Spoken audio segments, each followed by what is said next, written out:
Minister of Culture and Entertainment Olivia Grange announced a $90 million package to be issued to members of the entertainment sector. Now, in a release, Ms. Grange stated that the latest allocation follows a grant of $40 million that was issued earlier this year.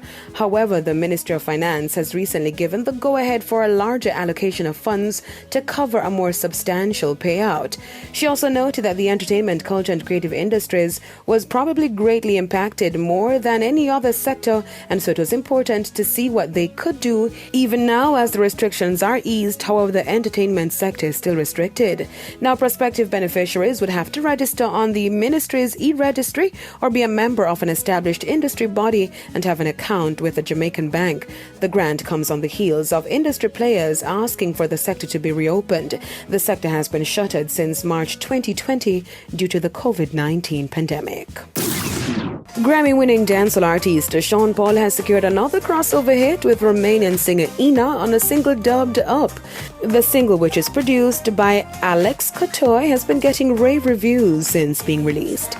Up has gained 2.8 million views since being released over the weekend on streaming platform YouTube. Sean Paul is gearing up to release his 8th studio album Scorcher early next year. I am Deidre reporting for E! Prime.